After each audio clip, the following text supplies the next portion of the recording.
Brother made my life hell, then got my wife pregnant. Now he wants my help after our parents disowned him and left me their $2 million inheritance. My younger brother David has always held a deep-seated grudge against me.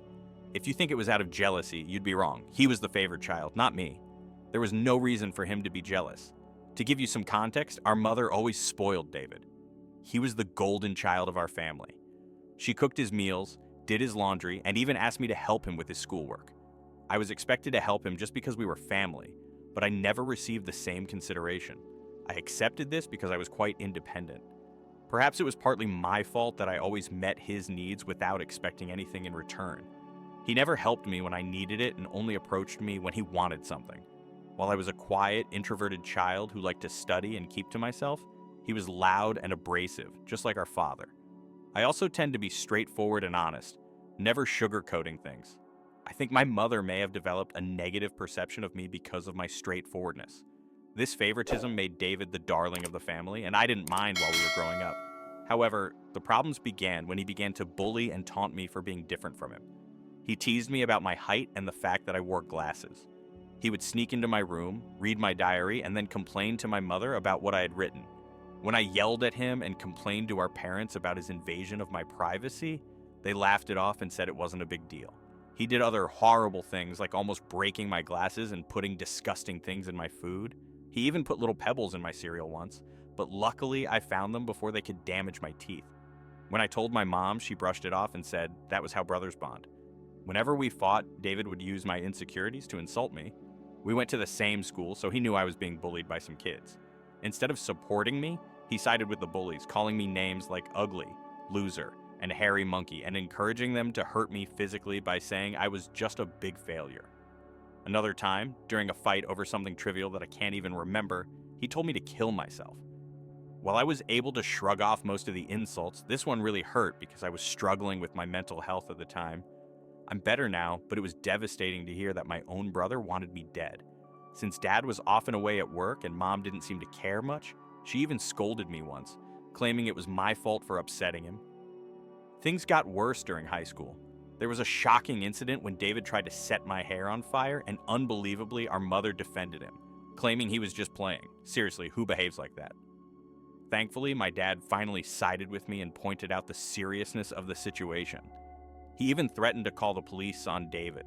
This moment was a real eye-opener for my brother, as he had never faced any consequences for his actions. He was truly stunned, and my father made it clear that enough was enough and that David needed to start respecting his older brother. Later, Dad came to my room to talk. I never expected his support because he always told David how similar they were, which was true.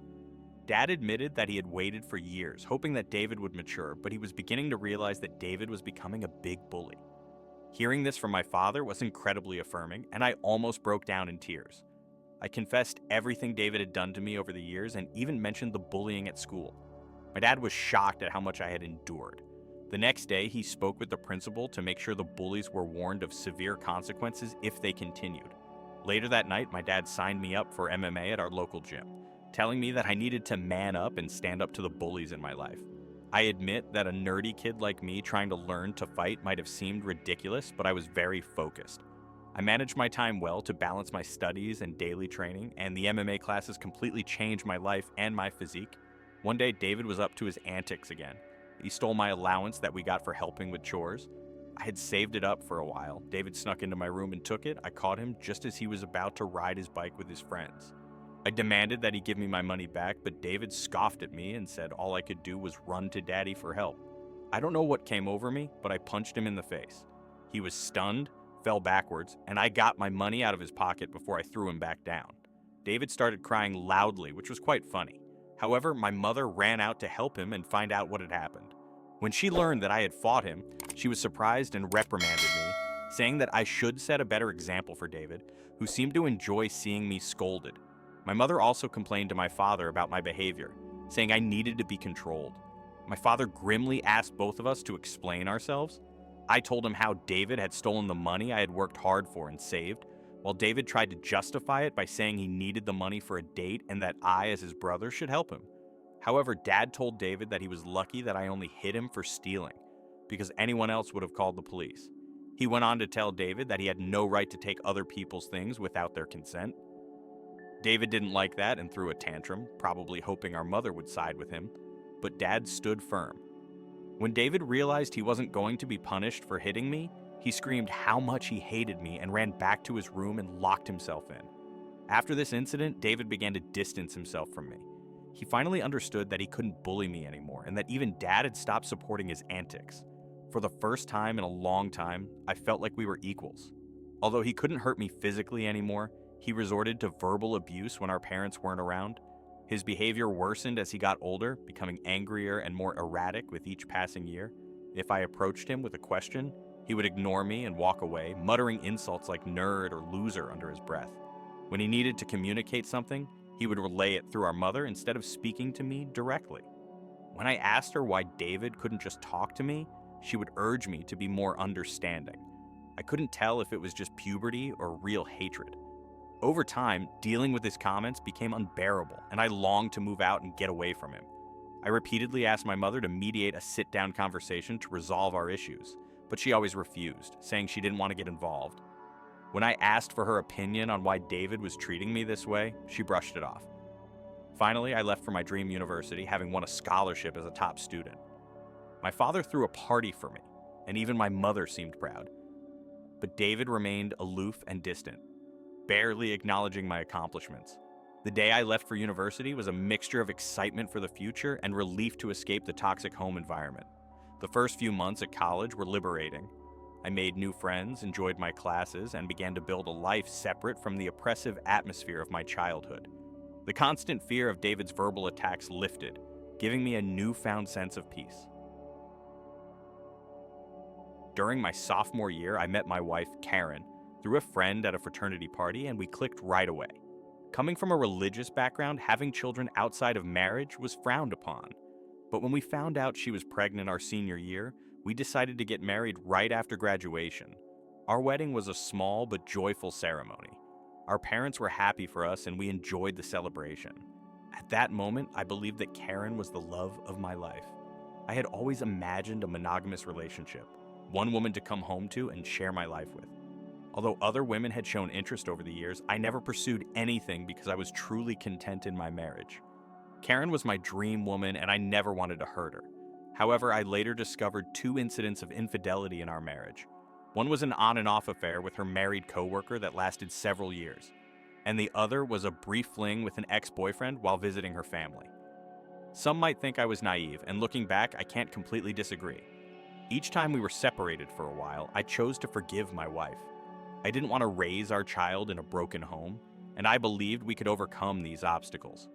The affair with her coworker happened when we were young, and I chalked it up to youthful mistakes and poor judgment. For a time, things seemed to get better, although I could never fully trust her again.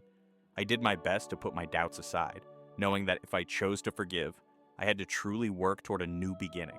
It's been 4 years since her second betrayal, and I felt confident in my decision to give her another chance. Karen seemed to have changed, and we were genuinely happy to be planning our family's future. 3 months ago, however, my world was shattered again when she revealed that she had been having a long-term affair and suggested that our son might not be mine. Her words hit me like a ton of bricks. A mixture of shock, betrayal, and disbelief overwhelmed me. I struggled to comprehend the enormity of her confession. Dazed, I managed to ask her why she had kept such an important secret and how she could have done something so devastating. Her response was cold and indifferent, as if she was detached from the pain she had caused. Her vague answers left me with more questions than answers. It was a surreal and painful moment to face the shattered trust and uncertainty of my own family. I continued to press Karen for the truth, feeling that I deserved to know the father of the child I had raised since birth. Finally, she admitted that it was David. My eyes widened in shock as I asked Karen what she meant. She explained that she and David had become friends when I introduced her to my family and that she had stayed with us from Thanksgiving to New Year's. David, who was usually cold to me, was warm and polite to her, which made me happy because I didn't want Karen to feel unwelcome. Karen wanted to be accepted into my family, so she spent a lot of time with my mother whenever possible.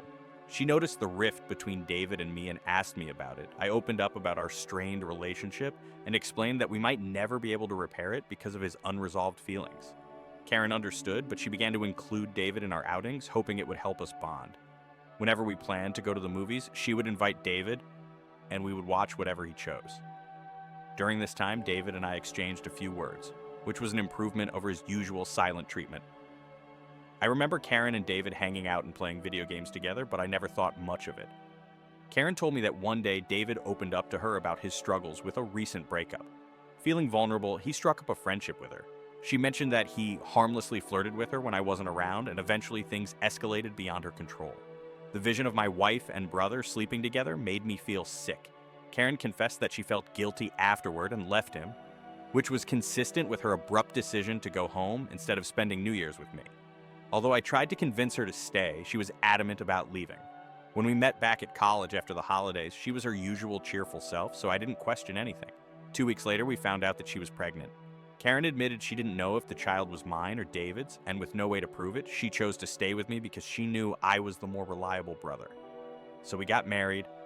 My world felt like it was falling apart. The son I loved might not even be mine. I asked Karen if she had slept with David recently, and she nodded slowly. She revealed that they had always stayed in touch because their chemistry was undeniable. They would sneak off to hotels and lie to me about working overtime. She admitted that half of her business trips were actually romantic getaways with him. I asked why she married me, if she wanted my brother, and Karen said she didn't want to be the one to break up the marriage. She saw me as a wonderful father to our son and decided to stay. In her words, she made a mistake and didn't know when to stop. I told Karen that I was glad she told me the truth, but that I was going to pack up and leave. She began to cry, begging for forgiveness and expecting me to yell at her. Instead, I calmly packed my things. Karen insisted that if I loved her, I should fight for her, and that mistakes happen in every marriage. When she realized I wasn't going to do anything, she changed tactics, saying that our son would be affected by a divorce and that children shouldn't be raised in broken homes. I reminded her that I might not even be the father, which made her cry even more and accuse me of being cruel. She seemed to think that nothing could make me want to leave the marriage. Perhaps it was partly my fault for letting things slide in the past. While I did love her, it felt more like it was because we had a son together and had been together since college. Karen kept insisting that it wasn't too late to make things right, but I had trouble believing her and ran out of patience. Trust was a big issue and her words felt hollow. Even if I forgave her, I could never forget that she had slept with my brother. I've always believed in forgiving mistakes because we're all flawed, but this was beyond the pale. I left her crying on the doorstep and checked into a hotel. The next day, I went straight to my parents and told them all about my wife's affair with David, explaining how they had been sleeping together secretly for years. The shock on her face was undeniable. True to her nature, my mother initially tried to defend David, insisting that her boy could never do such a thing to his own brother. Determined to uncover the truth, I asked my parents to remain silent and let me call David in front of them. I instructed them to remain silent so that I could catch David off guard and make him believe it was a private conversation. When David answered the phone, I confronted him about the affair. At first, he vehemently denied it and refused to take any responsibility. However, when I told him that Karen had admitted to everything, he began to blame her, calling her characterless. He claimed that it wasn't his fault if women were attracted to him and that he was the better-looking brother. I told him firmly that I would expose him to everyone. When David mocked me, saying that no one would believe me because he was the golden child, I scoffed at his arrogance and thanked him for confirming the truth. Knowing that our parents had heard everything, David became quiet and then stammered, trying to explain himself and save his image. My mother, still in shock, demanded an explanation from David. He stammered through a feeble attempt to justify his actions, blaming everyone but himself and desperately trying to shift the blame to Karen. I could see my mother, once protective of her favorite son, now feeling a mixture of disappointment and anger. In that charged moment, I felt a strange sense of vindication. For years, I had endured David's torment. Now the truth was out and the roles were reversed. It was David who was exposed, his actions laid bare for all to see. As David's words faltered, my father, usually reserved in his expressions, couldn't contain his disappointment. He asked me to pass him the phone and began talking to David. "David," my father began, his voice filled with disappointment, "what you've done is not just a betrayal of your brother, it's a betrayal of this family. You slept with your brother's wife and continued the affair even after you were married. Your actions have serious consequences and have irrevocably broken the trust we had in you. I raised you both to value family, loyalty, and decency. What you've shown today goes against everything I've tried to teach you." He paused, letting the weight of his words sink into David's conscience. Your disregard for your brother's feelings and lack of respect for his marriage is unacceptable. You've not only hurt him, you've torn apart the bonds that hold our family together. Your mother and I are partly to blame for what you've become, but we will no longer tolerate this behavior. As of today, you're cut off from the college fund I set up for you. You'll have to figure out how to pay your tuition on your own. I will also stop funding your lifestyle. Do you think sleeping with married women makes you more of a man? Let's see how you do without my money. Through it all, I kept my composure. Although I initially wanted to yell at David, watching my father punish him was the ultimate vindication. I had exposed his true nature, and it was clear that he had underestimated the consequences. My mother continued to justify him despite David's persistent protests, but my father quickly ended the call and cut off David's attempts to explain his actions. Afterwards, my mother approached me and gave me a hug. It had been a long time since we shared such a moment, but there was an unspoken understanding and support in that embrace. In the midst of the family turmoil, she apologized for not believing me all along. My 14-year-old self could never have imagined this moment, being validated and embraced by my mother. After that, my father helped me find a good lawyer to divorce Karen. She and her lawyer tried to fight dirty, asking for alimony since I earned more than she did, but her affair played heavily in my favor.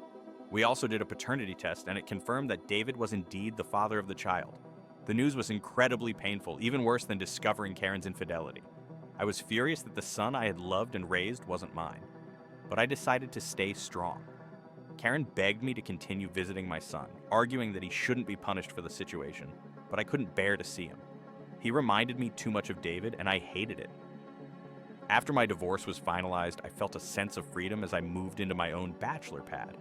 It felt surreal to live alone, since I had married so young and never really had the chance to experience independence.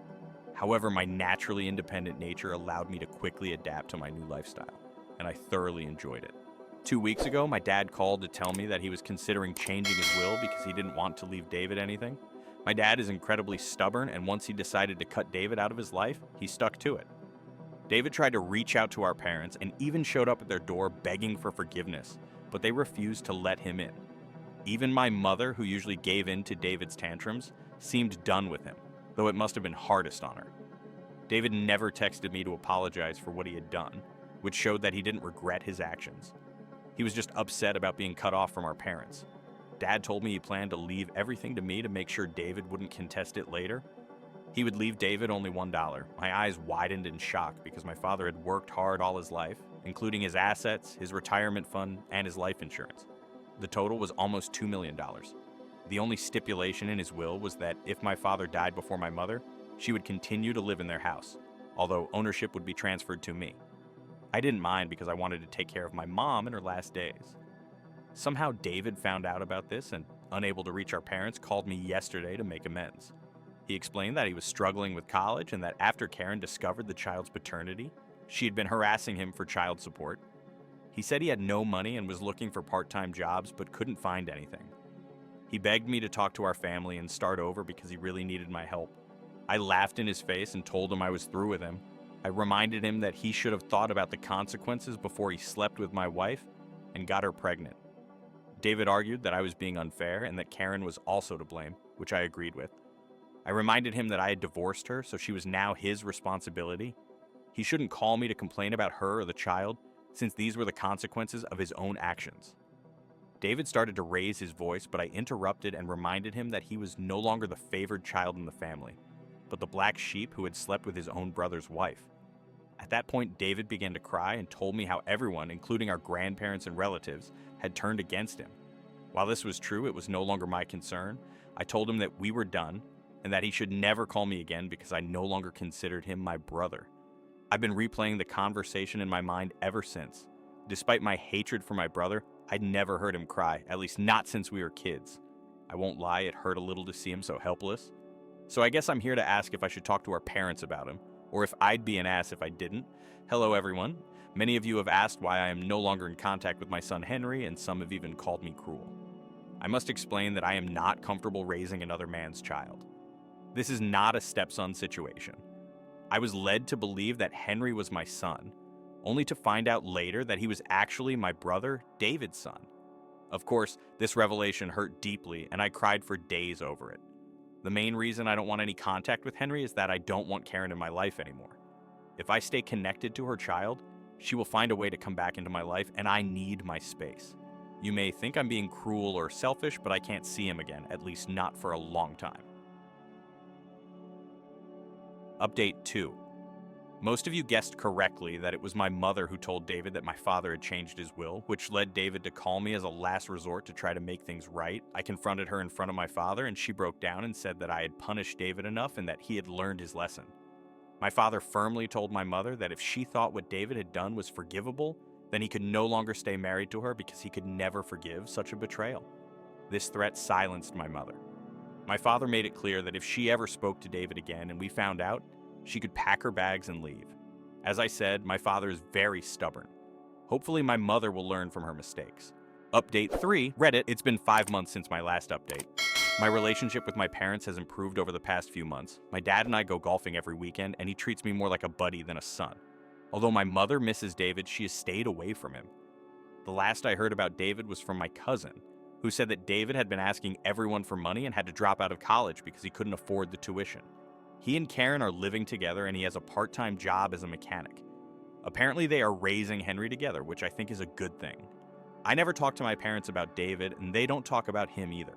For those who ask, I am doing quite well. I was promoted at my job 2 months ago, so my salary has improved significantly. I haven't been dating anyone as I feel I still need time and space to heal. I have been going to therapy, so we'll see how that goes. Thanks for watching. If you haven't subscribed yet, please do so and hit the notification bell to stay up to date with more shocking real-life stories happening around you.